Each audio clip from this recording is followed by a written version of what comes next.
సందర్భాల్లో కూడాను ఆ 3 రాష్ట్రాలకు సంబంధించి రాజధానులు ఇంకా ఏర్పడిన పరిస్థితులు కూడా ఉన్నాయి కదా సార్. అప్పట్లో రాష్ట్రాలు ఇచ్చినప్పుడు అనౌన్స్ చేసిన ఫండ్స్ కానీ ఏవి కూడా ఇప్పటివరకు అందలేదు కూడా. ఇప్పుడు భారతీయ జనతా పార్టీ గవర్నమెంట్ ఉంది కదా సార్, మరి ఇప్పుడు మేము ఇస్తామని చెప్తున్నారు, దీన్ని ఎలా నమ్మాలి సార్? మా తాలూకా వేదనంతా ఒకటే. మేము గద్దె దిగి 10 సంవత్సరాలు అయింది. అటల్ బిహారీ వాజ్పేయి గారిని రెండోసారి మళ్ళీ ప్రజలు ఎన్నుకోక 10 సంవత్సరాలు అయింది. ఆయన ఉన్నటువంటి 6 సంవత్సరాల్లోని కూడా భారతదేశంలో సమగ్రమైనటువంటి అభివృద్ధి ఆయన అబ్దుల్ కలాం కాంబినేషన్లో ఏ విధంగా జరిగింది అనేటటువంటి దేశ ప్రజలందరూ చూశారు. వారిని మళ్ళీ ఎన్నుకోకపోవడం అనేటటువంటిది కేవలం దురదృష్టం. ఈ 10 సంవత్సరాల్లోని కూడా ఏ విధమైనటువంటి డెవలప్మెంట్ యాక్టివిటీ లేకపోవడానికి కారణం భారతీయ జనతా పార్టీ కాదు. భారతీయ జనతా పార్టీ పవర్లో లేదు, ప్రతిపక్షంలో ఉంది. ఈ 10 సంవత్సరాల్లో భారతదేశం తాలూకా ప్రతిష్ట పూర్తిగా దిగజార్చినటువంటి ఘనత మూటగట్టుకుని కాంగ్రెస్ అయి గద్దె దిగబోతోంది. ఎన్ని లక్షల కోట్ల కుంభకోణాలు మేం చెప్పలే, భారతీయ జనతా పార్టీ ఏం చెప్పలే, కాల్ చెప్పింది. లక్షల కోట్ల కుంభకోణాలు మూటగట్టుకున్నటువంటి కాంగ్రెస్ మొత్తం భారతదేశ ఆర్థిక వ్యవస్థని మన్మోహన్ సింగ్ గారు చాలా గొప్ప ఆర్థికవేత్త అన్నారు. ఆయన ప్రధానమంత్రిగా ఉన్నప్పుడే పూర్తిగా సర్వనాశనం చేసి వారు గద్దె దిగుతున్నారు. అయితే విశ్వాసం ఏంటి అంటే ఎప్పుడైనా సరే ఒక నిశ్చయం ఉండేటటువంటి నాయకుడు భారతదేశాన్ని పాలకుడైతే ఖచ్చితంగా ఇవన్నీ కూడా సాధ్యం కాని విషయం అంటూ ఏం లేదు. డబ్బు లేకపోవడం అంటూ భారతదేశంలో లేదు. కాకపోతే దౌర్భాగ్యవంతం ఏంటి అంటే లంచగొండితనం బాగా ప్రబలి, అవినీతి బాగా ప్రబలి, భారతదేశం తాలూకా డబ్బంతా వెళ్ళి నల్ల డబ్బు కింద మారి స్విట్జర్లాండ్లో బ్యాంకులో మూలుగుతోంది. వీటన్నిటిని వెలికి తీసి బయటికి తీసుకొస్తే ఖచ్చితంగా భారతదేశం అనేటటువంటిది సమగ్ర అభివృద్ధి జరుగుతుంది. మోడీ గారు చేస్తారు. కానీ కుంభకోణాల గురించి మాట్లాడుకుంటే మన కర్ణాటక రాష్ట్రంలో కూడా మీ పార్టీ ఉండేటప్పుడు మీ పార్టీ కూడా అవినీతిలో కూరుకుపోయిన మాట వాస్తవమే కదా సార్? మా పార్టీ అవినీతిలో కూరుకుపోయింది అనే మాటని మీరు అన్నారు. పార్టీ కాదు, ప్రతి పార్టీలోనూ కూడా కొంతమంది వస్తూ ఉంటారు, వెళ్తూ ఉంటారు, కొంతమంది ఉంటూ ఉంటారు, వెళ్తూ ఉంటారు.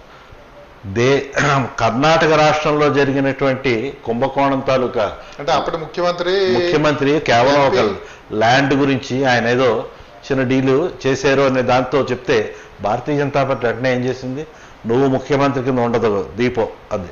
అక్కడ మా తాలూకు పవర్ కూడా పోగొట్టుకున్నాం. కానీ తిరిగి మళ్ళీ అదే వ్యక్తి మీరు పార్టీలో కలుపుకున్నారు. అది రాజకీయ అవసరం, అది రాజకీయాల అవసరం. అంటే మీ పార్టీ కూడా అయితే కలుపుకుంటారా లేదంటే ఆయన తప్పు చేశాడా లేదా అనేటటువంటిది ఇంకా నిర్ణయం కాలేదు సార్. ఆయన తప్పు చేశాడా లేదా అప్పుడు ముఖ్యమంత్రి అనేటువంటిది కోర్టు కనుక నిర్ణయిస్తే మళ్ళీ పార్టీలోంచి ఆయన తీసేస్తాం, మళ్ళీ పార్టీలోంచి ఆయన వెళ్ళిపోతాడు. మరి అలాంటప్పుడు ముందుగా పార్టీ నుంచి పదవి నుంచి ఎందుకంటే రాజీనామా చేయించారు? పదవి నుంచి రాజీనామా చేయించారు. కోర్టులు తప్పట్లేదు కదా సార్? సార్ ఒక సంగతి చెప్తానంటారా, లాల్ బహదూర్ శాస్త్రి గారు రైల్వే మినిస్టర్గా ఉండగా ఒక రైలు యాక్సిడెంట్ అయిందట. నేను ఎప్పుడో జరిగిన చరిత్ర చెప్తున్నాను. నేను ఈ యాక్సిడెంట్ అయింది కాబట్టి నేను రైల్వే మినిస్టర్గా ఉండదగును ఆయన దిగిపోయారు. లాల్ కృష్ణ అద్వానీ గారి మీద ఆయన లోక్సభలో ఉండగా ఒక కేసు వచ్చింది. ఈ కేసులో నేను నిర్దోషిగా ప్రకటితం అయ్యేంత వరకు కూడా నేను వెళ్ళను అని వారు అన్నారు. ఇవన్నీ కొన్ని సాంప్రదాయాలు పాటించేటటువంటి పార్టీ మాది. ఆ పార్టీలోని తప్పు చేసిన వాళ్ళు ఖచ్చితంగా మేము తీసుకెళ్ళి శిక్ష విధిస్తాం. కర్ణాటకలో మాకు ఆయన్నే కంటిన్యూ చేసి ఉంటే మాకే రాజ్యాధికారం వచ్చి ఉండేది. కానీ పార్టీ నిర్ణయం తీసుకుంది, ఆయన తప్పు చేసేయడనేటువంటి ఒక ఆరోపణ వచ్చింది కాబట్టి ముందు దిగిపోమన్నారు. దిగిపోయి నేను నిర్దోషిత్వం నిరూపించుకోమన్నారు. ఇప్పుడు ఆ కేసు నడుస్తుంది, నడిచిన తర్వాత రిజల్ట్ ఏమొస్తుందని చూడాలి. ఇక పొత్తు విషయంకి వస్తే క్యాడర్ మీతో సహకరిస్తుంది సార్? తెలుగుదేశం క్యాడరు 18వ తారీఖు మధ్యాహ్నం వరకు కూడా ఒక సందిగ్ధ పరిస్థితి ఉండిందండి. 18వ తారీఖు వరకు పొత్తు ఉంటుందా లేదా, ఏ సీటు ఎవరికి, ఏ సీటు ఏది అనేటువంటి విషయాలు కొంత సందిగ్ధత ఉండింది. 19వ తారీఖు last date for filing nominations. 19వ తారీఖు సాయంత్రం తర్వాత మేమందరం కూడా సంయమంతో కూర్చొని మొత్తం తెలుగుదేశం క్యాడర్, బీజేపీ క్యాడర్ కూర్చోవడం జరిగింది. అప్పటి వరకు ఉండేటువంటి అపోహలన్నీ కూడా తొలగిపోయి ఇప్పుడు ఖచ్చితంగా మీరు ఎక్కడ చూసినా సరే తెలుగుదేశం వెనకాదలు భారతీయ జనతా పార్టీ వెనకాదలు తెలుగుదేశం. ఈ కార్యకర్తలు అందరూ కలిసి తిరుగుతున్నారు. 2 జెండాలు కలిసి ఎగురుతున్నాయి, 2 కండువాలు కూడా కలిసి వేసుకుంటున్నాం. మేమందరం కూడా కలిసి పనిచేస్తున్నాం. ఖచ్చితంగా తెలుగుదేశం క్యాడర్ మాతో పని చేయకపోతే వాళ్ళకి నష్టం, వాళ్ళతో పని చేయకపోతే మాకు నష్టం. కాబట్టి అందరూ కలిసి పనిచేస్తాం. నామినేషన్ చివరి తేదీ వరకు పొత్తు ఖరారు కాకపోవడం ఈ ప్రభావం ఏమైనా ఉంటుంది సార్? అవన్నీ రాజకీయ కారణాలు. మీకు రాజకీయాల్లో ప్రతిరోజుకి కూడా మారిపోతూ ఉంటుంది వాతావరణం. ఇప్పుడు నేను బహిరంగ ప్రకటించలేను, కానీ అతి కొద్ది రోజుల్లో మోడీ గారు విశాఖపట్నం రాబోతున్నారు. మోడీ గారు విశాఖపట్నం రాబోతున్నారు. బహిరంగ సభ వారు కండక్ట్ చేయబోతున్నారు. ఖచ్చితంగా నేను అనుకోవడం ఏంటంటే, మోడీ గారు విశాఖపట్నం వచ్చినాక వారి తాలూకు ప్రసంగం అయిన తర్వాత మళ్ళీ ఒక మార్పు వస్తూ ఉంటుంది. అంచేత ఇవన్నీ కూడా రాజకీయాల్లోని ఏ రోజుకి ఆ రోజు ప్రజల్లో వాళ్ళ తాలూకు విచక్షణ ఈ టీవీలోనే చూస్తున్నారు, పేపర్లోనే చదువుతున్నారు. నేను అనుకోవడం ఏంటి అంటే, లిమిటెడ్ నాలెడ్జ్ రాజకీయవేత్తగా నాకైతే అన్లిమిటెడ్ నాలెడ్జ్ ఈ ప్రేక్షకులకు ఉంటుంది, ఆ వార్తలు చదువుకున్న వాళ్ళకు ఉంటుంది, వాళ్ళ విశ్లేషణకు ఉంటుంది. వాళ్ళందరూ కలిసి ఆలోచించి ఎవరికి ఓటేస్తే వాళ్ళు గెలుస్తారు. ఆ విధంగా మాకు ఓటేస్తారనేటటువంటి ఒక నమ్మకం మాకుందని నేను చెప్తున్నాను. ఖచ్చితంగా దీనికి కారణం ఒకే ఒకటి, మోడీ. ఈ అలయన్స్ వల్ల మీ పార్టీలో కొన్ని భేదాభిప్రాయాలు ఉన్నాయి కదా సార్? భేదాభిప్రాయాలు అనేటటువంటిది సాధారణంగా కుటుంబంలో 3-4 సభ్యులు కూర్చున్నప్పుడే భేదాభిప్రాయాలు రావడం సహజం. అలాంటిది పార్టీ నడిపినప్పుడు భేదాభిప్రాయాలు వస్తూ ఉంటాయి. ఏది నడిపినప్పటికీ కూడా రాజకీయ పార్టీలోని సామాన్య కార్యకర్త దగ్గర నుంచి అధినాయకుడి వరకు కూడా రాజకీయ క్షేత్రంలో దిగినప్పుడు అవన్నీ మర్చిపోయి మేము పని చేస్తాం. మరి ఇప్పుడు విశాఖ ఉత్తరం ముందు అనౌన్స్ చేశారు కదా సార్, అంటే మీ పార్టీ పోటీ చేస్తుందని చెప్పని. అవును. అంటే ఈ అసమ్మతి ఏమైనా ఉంది సార్? అది తొలగిపోయింది సార్? ఇంకా కార్యకర్తలు అసమ్మతి ఉన్నదా లేదా అంది మీ టీవీలో కనిపిస్తుంది సార్.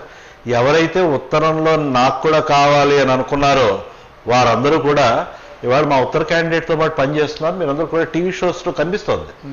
వారందరూ కూడా మీరు ఎవరైతే పేర్లు వచ్చినాయో ఆ పేర్లు వచ్చిన వాళ్ళందరూ కూడా ఇవాళ మా తాలూకా క్యాండిడేట్ విష్ణుకుమార్ రాజుతో కలిసి ప్రచారం చేస్తున్నారు. ఈరోజు మనం డెవలప్మెంట్ చూసుకుంటే Bharatiya Janata party youth federation president ఉన్నారు కదా సార్, ఆయన కూడా ఈ పొత్తు మీద విమర్శ చేశారు ఈరోజు. అంటే తెలుగుదేశం పార్టీ మమ్మల్ని నమ్మించి మోసం చేసింది, కొన్ని స్థానాల్లో మాకు కేటాయించిన స్థానాల్లో వారు తిరిగి పోటీ దిగారు, బీఫామ్స్ కూడా ఇచ్చారు అని చెప్పి ఆయన విమర్శించారు ఈరోజు. ఇవన్నీ జరుగుతుంటాయి సార్ రాజకీయాల్లోని. నాకున్న అభిప్రాయం నేను చెప్తాను, ఆయనకున్న అభిప్రాయం ఆయన చెప్తాడు. అందరికీ మించినటువంటి సదభిప్రాయం పవిత్రమైన ఓటేసేటటువంటి ఓటర్ది. ఆయన అసలు అభిప్రాయం చెప్తాడు. నాకైతే ఒక విశ్వాసం ఉంది.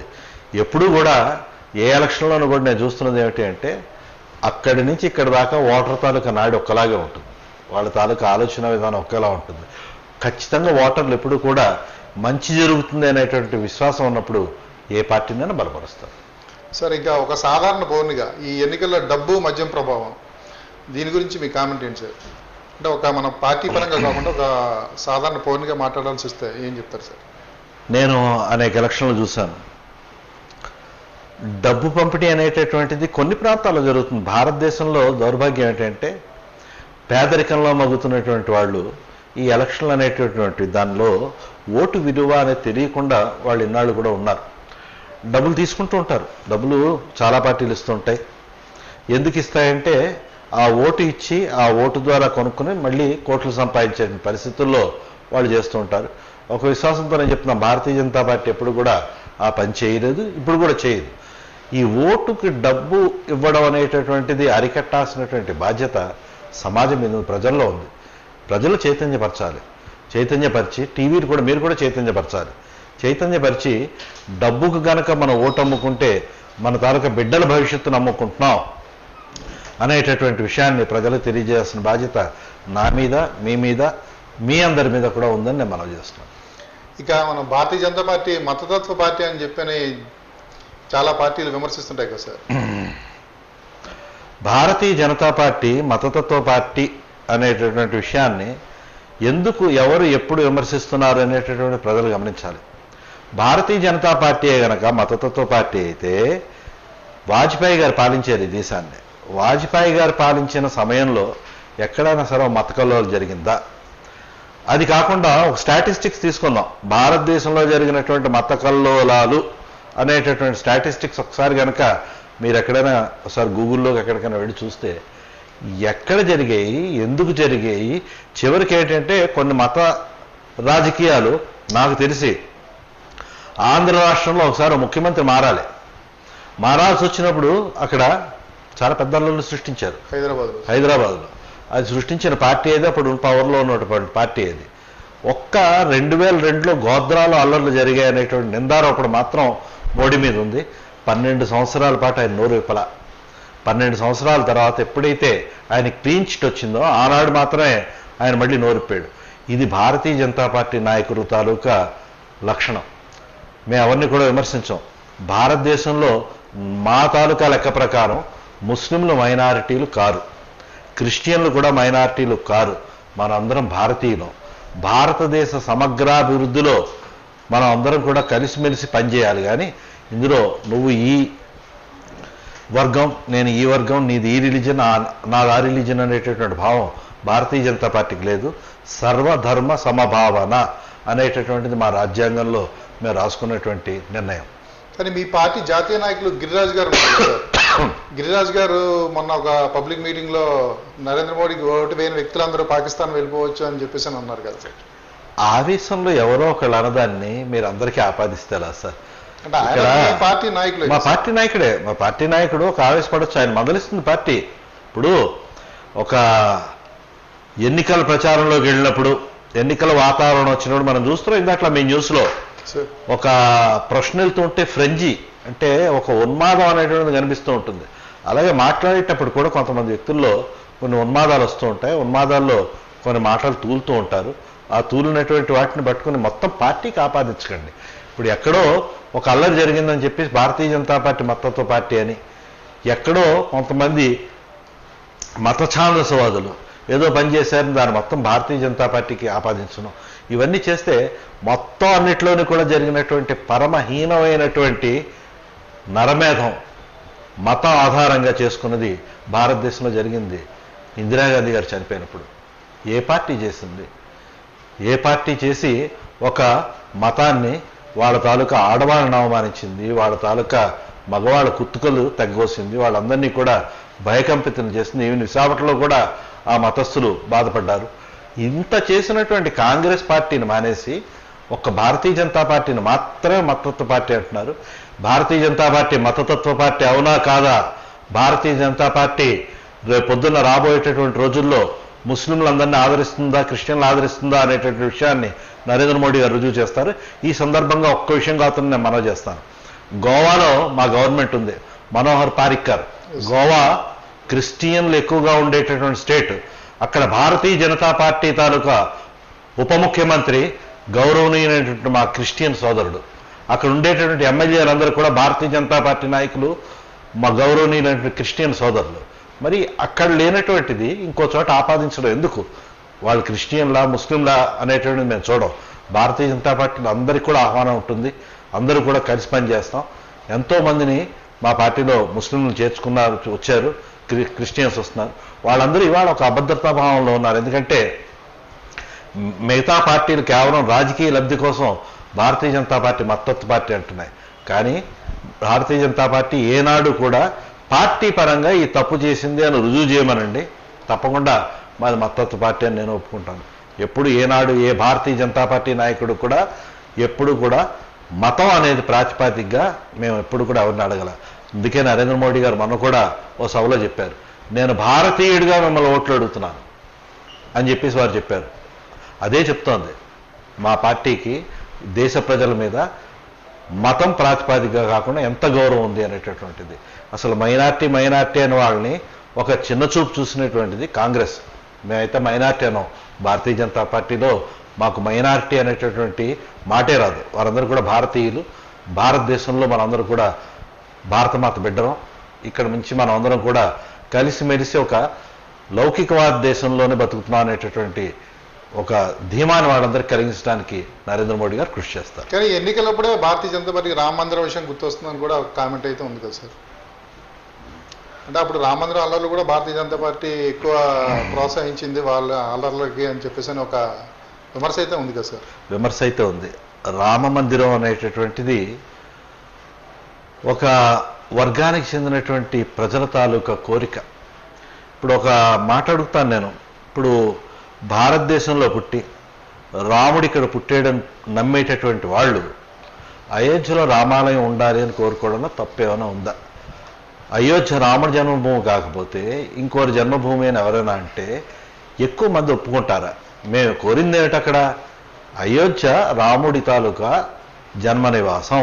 కాబట్టి అక్కడ రాముడికి ఒక భవ్య నిర్మాణం ఉండాలి అని ఒక సంస్థ కోరింది. ఆ సంస్థ కోరింది కరెక్ట్ అని భారతీయ జనతా పార్టీ చెప్పింది తప్ప అక్కడ ఉండేటటువంటి ముస్లింలు మేమేం చేయమనలేదు, అక్కడ ఉండేటటువంటి వాళ్ళని ఎవరిని కూడా మీకు కించపరచలేదు. కానీ దాని గురించి బాబ్రీ మసీదుని కూలగొట్టాల్సిన అవసరం లేదేమో కదా సార్. అది బాబ్రీ మసీద్ అని మీరు అంటున్నారు, కాదని కోర్టులు అంటున్నాయి. అది బాబ్రీ మసీద్ కాదు. మసీద్ అంటే ఒక place where Muslims go and offer prayers. అది ఏనాడు జరగలేదు, కోర్టు తీర్పు వచ్చింది. అది ఒక విధంగా చెప్పాలి అంటే ఒక ఆలయాన్ని కూలదోసి పైన కట్టింది అనేటటువంటిది ఆర్కియాలజికల్ డిపార్ట్మెంట్ చెప్పారు. అది ఎప్పుడో జరిగినటువంటి విషయాలు ఈ మనసులో పెట్టుకుని ఇక్కడ చర్చ్ ఉండాలా, ఇక్కడ మసీదు ఉండాలా, ఇక్కడ రామాలయం ఉండాలా, వీటన్నిటికీ కూడా పెట్టుకోవడం మానేసి మనం ఏం చేయాలంటే అక్కడ ఖచ్చితంగా ముస్లింలే ఒక రామాలయాన్ని కట్టించాలి. అక్కడ ఉండే హిందువులందరూ కలిసి వారికి కావాల్సినటువంటి ఒక ప్రేయర్ హాల్, ఓ మసీదు కట్టించేవాలి. ఆ విధంగా అందరం కలిసి ఒక సహజీవనాన్ని పాటించి, ఎందుకంటే మీరు అందరూ చూస్తూ ఉంటారు, నేను కూడా వెళ్తూ ఉంటాను, నా ముస్లిం సోదరుల ఇంట్లో పండగకి వెళ్ళినప్పుడు, రంజాన్కి వెళ్ళినప్పుడు నేను వెళ్తూ ఉంటాను. మీకు తెలిసినో తెలియదు, చాలామంది ముస్లిమ్స్ మన తాలూకా కోవిళ్ళకి వస్తూ ఉంటారు. నేను విజయనగరంలో బాబా దర్గా అనేదానికి రెగ్యులర్గా వెళ్తూ ఉంటాను. ఇవన్నీ కూడా మనం కల్పించుకున్నటువంటి కేవలం, ఎందుకంటే దేవుడు ఎక్కడ కూడా కనిపించడు, దేవుడు కనిపించేది కేవలం మనిషిలోని, మనిషి మంచితనంలో. ఇక చివరిగా విశాఖ సీమాంధ్రకి ఆంధ్రప్రదేశ్కి రాజధానిగా చేయడానికి మీరు ఎలాంటి పాత్ర పోషిస్తున్నారు సార్? రాజధాని కావాలని విశాఖపట్నంలో పుట్టినవాడుగా నేను కోరుకుంటున్నాను. విశాఖపట్నంలో పుట్టి పెరిగి విశాఖపట్నంలో ఉన్నటువంటి నేను ఖచ్చితంగా విశాఖపట్నం రాజధాని వాళ్ళని కోరుకుంటున్నాను. అయితే ఏది రాజధాని చేస్తుంది అనేటటువంటిది ఇప్పుడున్న ప్రభుత్వం నిర్ణయించే పరిస్థితి లేదు అంటున్నారు. కానీ ఇవన్నీ కూడా రేపు 16వ తారీఖు మే తర్వాత ఇవేం జరగవు. 2వ తారీఖు నాటికి వాళ్ళు అపాయింటెడ్ డే పెట్టుకున్నారు. అపాయింటెడ్ లోపల అసలు గవర్నమెంట్ ఉంటే కదా, ఆ గవర్నమెంట్ దిగిపోబోతోంది. ఆ గవర్నమెంట్ దిగిపోయిన తర్వాత ఎక్కడ రాజధాని అనేటటువంటిది రాబోయేటటువంటి గవర్నమెంట్ డిసైడ్ చేస్తుంది. నేనైతే విశాఖ నగరవాసిగా నేను కోరుకునేది ఇక్కడ క్యాపిటల్ వస్తే బాగుంటుంది అని. ఎక్కడొచ్చినా సరే మొత్తం మీద ఓవరాల్గా సీమాంధ్రంతా డెవలప్ అవ్వాలనేటటువంటిది ఒక రాజకీయ నాయకుడిగా నా తాలూకా కోరిక. Okay, thank you very much sir. Thank you so much. Thank you very much sir. Thank you. మీ ఇంత బిజీ షెడ్యూల్ కూడా మా యొక్క వాజీ ప్రేక్షకుల కోసం మీ యొక్క సమయాన్ని కేటాయించినందుకు once again very much. Thank you. నా తాలూకా ధర్మం, ఎందుకంటే నా పార్టీ గురించి, మా క్యాండిడేట్ గురించి, మా సిద్ధాంతాల గురించి నేను ఇంతసేపు మీతో ముచ్చటించినందుకు, మీరందరూ కూడా విన్నందుకు మీ అందరికీ హృదయపూర్వకమైన కృతజ్ఞతలు తెలియజేస్తున్నాను. ఇది ఈనాటి ఎన్నికల కురుక్షేత్రం. ఇక రేపు ప్రసారమయ్యే ఎన్నికల కురుక్షేత్రంలో మళ్ళీ కలుసుకుందాం. అంతవరకు సెలవు, నమస్కారం.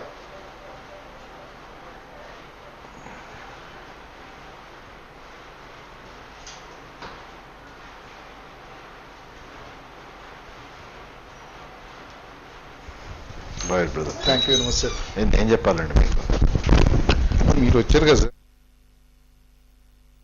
సొంతం సొంతం సొంతం సొంతం నీకా నాకా హేండి. బగ బగ బగ తెగ మరిగిన రక్తం మాదే మాదే హే.